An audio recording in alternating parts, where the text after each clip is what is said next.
So we're now 2 rounds into the Women's Six Nations tournament here in Europe, and we're beginning to get an idea of who might come out on top. England have won every edition since 2019, and they've started well in an attempt to do that again. But can anyone stop them? Potentially France, maybe. So let's look back on what's already happened and what we can expect from the rest of the tournament. Is head of women's rugby at the International Rugby Players Association, former England international, winner of the 2014 Rugby World Cup, Rachel Burford. Have I missed anything off? Probably, but no, it's a delight to be here, so thanks for having me. I just want to start on that because you seem like the busiest person on the planet. Obviously, you retired last year. Was this always the intention that you were going to take on so many new roles and stay in the game, I guess, after you finished playing? Definitely was the plan was to stay in the game. I definitely thought I'd have more time with family and friends and just downtime, sort my house out, all those, but managed to fill it. Yeah, I'm somebody who likes to be involved in a lot of things. I like variety, and yeah, so picking up another role was probably not the intention, but it's a really, worthwhile because I also now work with the Rugby Players Association within England, so it's kind of picking up two of the roles, very similar, but yeah, it's definitely filling up a lot of my time. And what do those roles entail? So, well, if we look at the international one, that's very much looking at the international games. So, anything to do with international rugby, we work very closely with World Rugby around all aspects. So, whether that's on field, off field, looking at calendars, looking at player welfare predominantly, and making sure that the player's voice is part of those discussions and those decisions.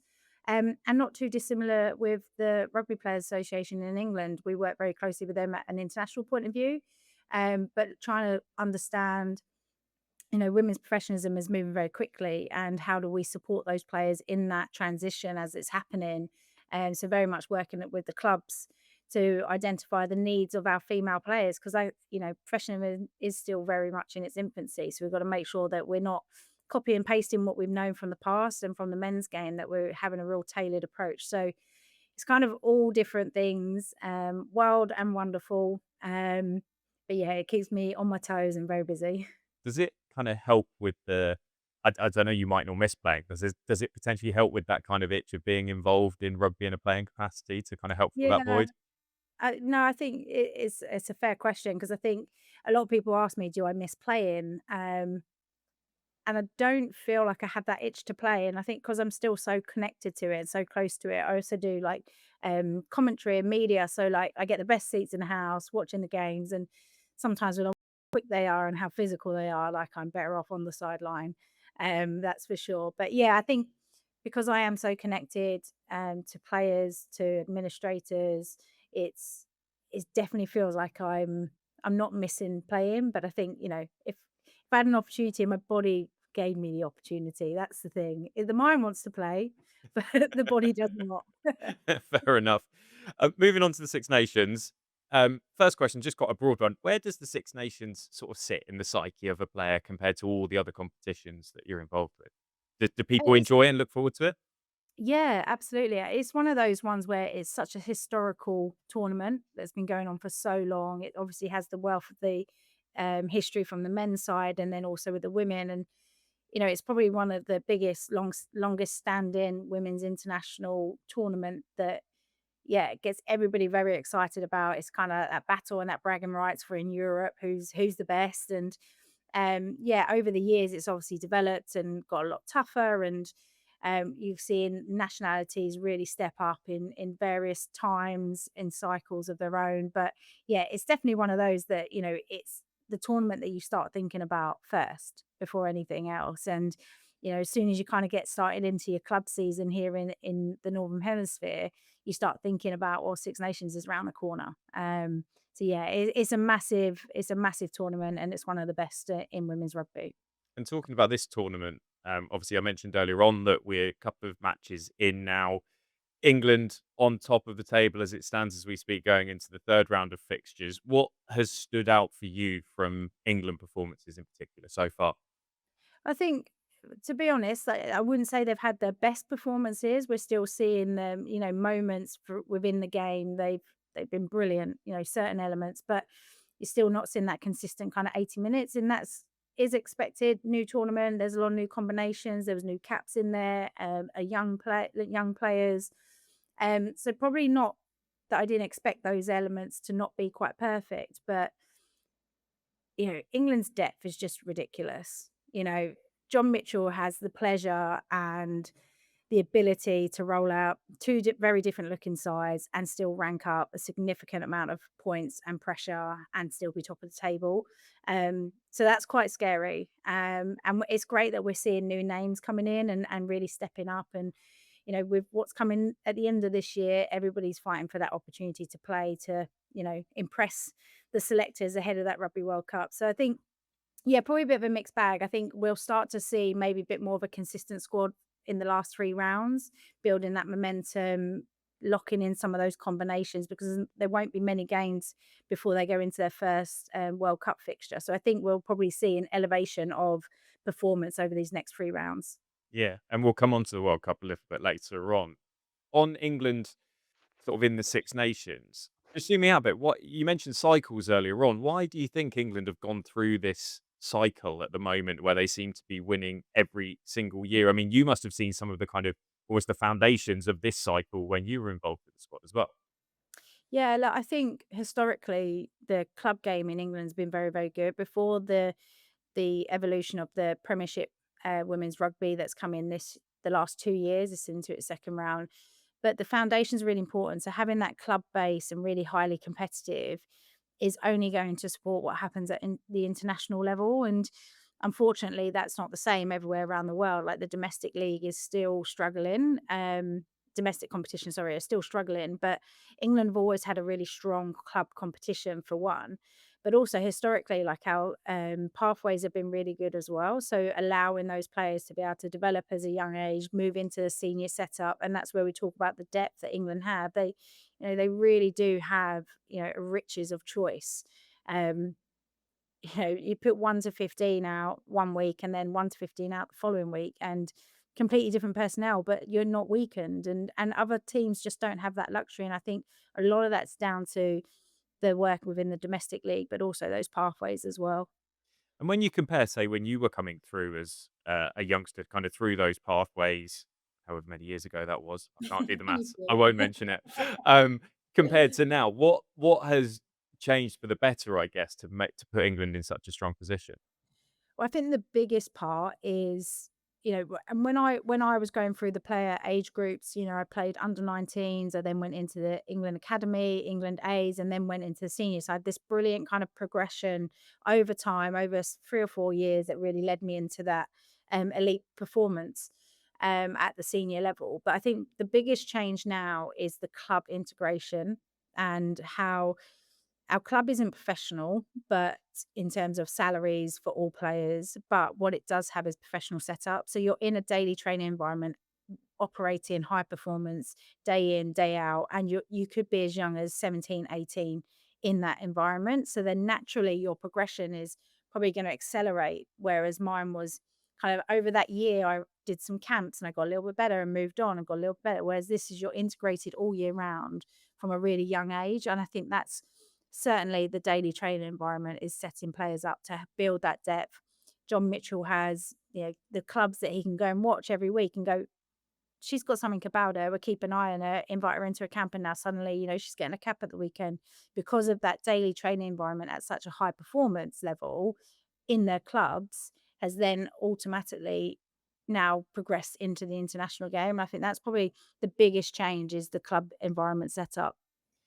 I want to come on to the other teams in the Six Nations in a minute, but something's just popped into my mind about club rugby because when I speak to a lot of my friends who are men's club rugby fans, a lot of them will say, "Do you know what, men's club rugby in England is in quite a bad way at the moment. You've seen lots of clubs disappear. London Irish, which were my club, obviously have disappeared as well." Has there been a kind of knock-on impact in the women's game at all? Has it affected it at all? Has there been any kind of correlation?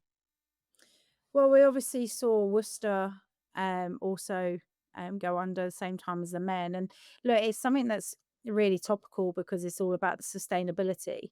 The women's game isn't generating revenues at the moment and it's an investment piece. So at what point does that change? And at what point does that have to change so that we don't find ourselves in similar situations? But right now, the game is very much about investment and growing and building the profiles of the players, the clubs.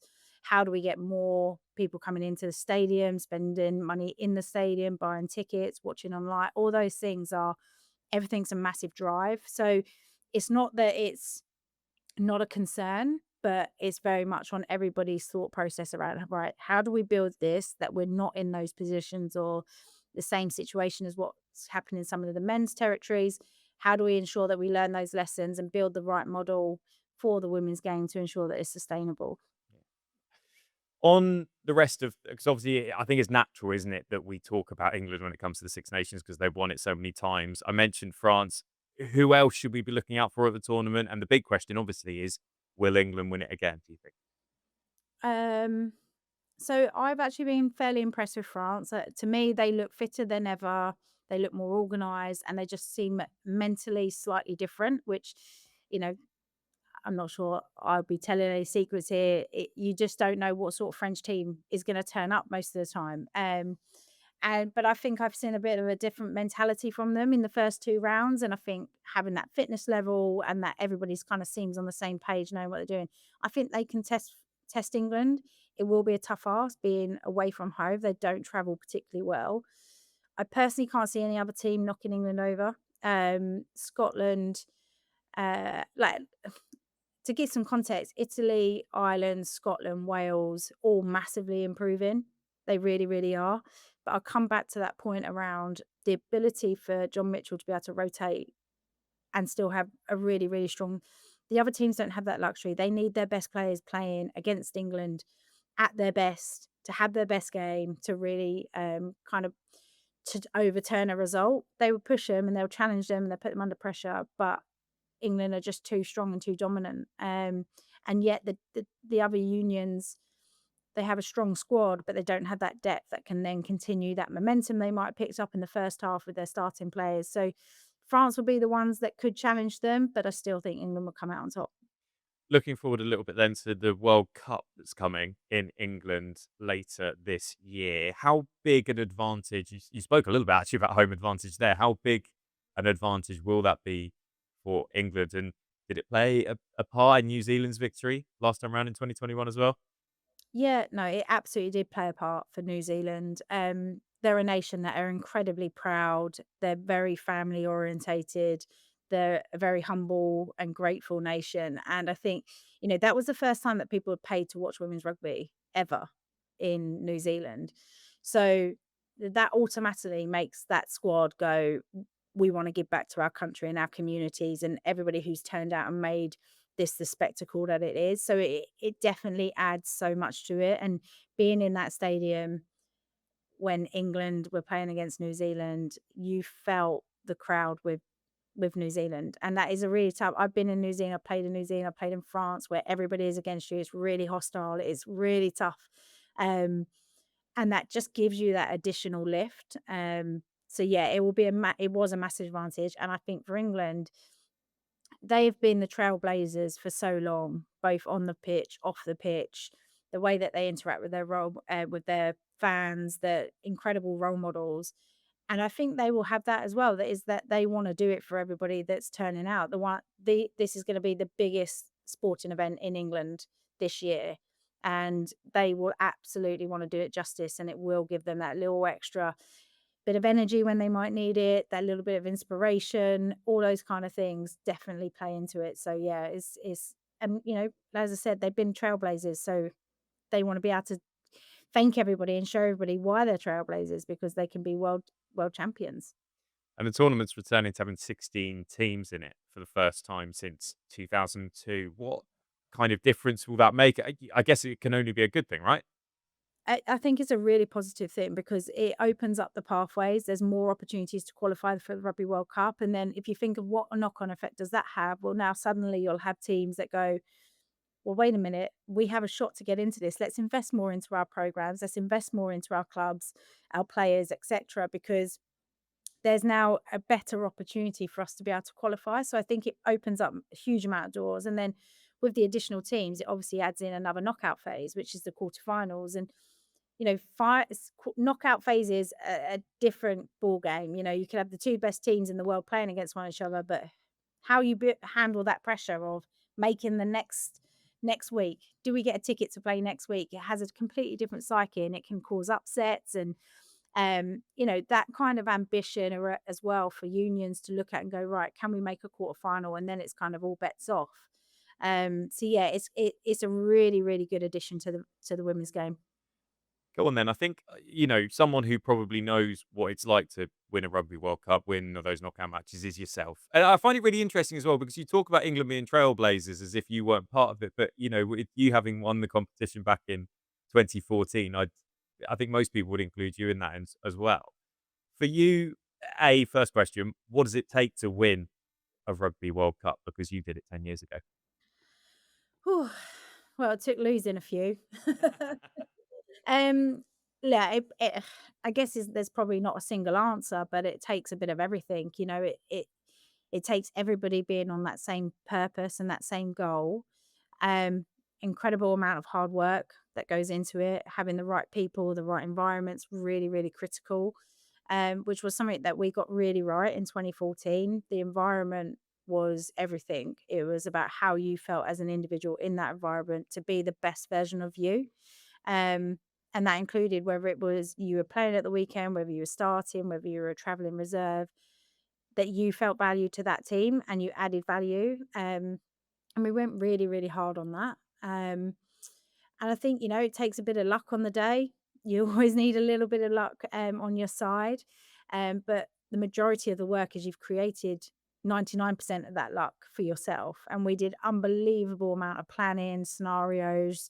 What if this? What if that? And we all, we problem solved for that entire year leading up to it, at any eventuality, any case, because we knew in 2010 we weren't as prepared as we should have been. So we made sure that there was no stone unturned in 2014. So yeah, that's not one answer. There's a lot of things that goes into to becoming it because if it was easy, people would be doing it back to back multiple years. It's one of the hardest things to ever be able to achieve. And you mentioned about having a couple of kind of runners up finishes prior to 2014. England almost coming in similar to that in 2025. Is that something you can use as a motivation heading into the tournament? Yeah, I definitely. I think it's part and it's there, but what you can't focus on that. That's been and gone. That was one moment in one time. You know, they catch a line out, they're winning that World Cup. So you don't want to overanalyze too much. And let's maybe for the listeners that didn't know that England went down to 14 players after 10 minutes and Mm. we're in for a shot to win the World Cup with 14 players after playing for 70 odd minutes, whatever, with only 14 on the pitch and still had a moment to win it. So what you don't want to do is go down this rabbit hole and change so much stuff because you were almost there and you probably would have been there had you had 15 players on the pitch. So, but having said that, it would have hurt so much and probably still hurts a lot now. So they would certainly be seeking revenge to win on home soil in good fashion. Yeah, fantastic. Just a couple of final ones. We've mentioned it already about participation. I saw some stats recently about grassroots women's rugby has increased by about 20% or so in recent years. And we've already spoken about the work you're doing in sort of governance, rugby governance. I know it's not directly related to grassroots, but it must make you and others who are trying to grow the game pretty happy right now to see those kind of figures. I'll definitely say I'm happy that things are progressing. When I grew up, I was the only girl playing amongst the boys' team. There wasn't a girls' league that was available. It didn't exist in my school, and we're seeing so much of that change. There's loads of girls thriving at grassroots. More and more schools are introducing girls rugby, but there's still so much more to do. There's still so much more that we can create more opportunities where it's easily accessible for young girls to get involved in the game. So yeah, I am happy that it's progressing, but I'm a woman. We always want more, and we'll always keep pushing to create more opportunities for young girls to get into the game. And we're seeing so much great work from the media coverage on the women's sport. So many young girls want to be their role models who are playing in the PWR or playing for England or Italy or whoever it is. They're really visible now. So I grew up looking up to a male role model thinking I want to be like him, whereas that's not the case now. It's very much that they're looking up at people that look like them, sound like them, and are doing the very thing that they want to do. So it's going in the right direction. Perfect. Rachel, thank you so much for your time on this Sporting Planet chat all things Six Nations and Rugby World Cup later in the year. You're welcome.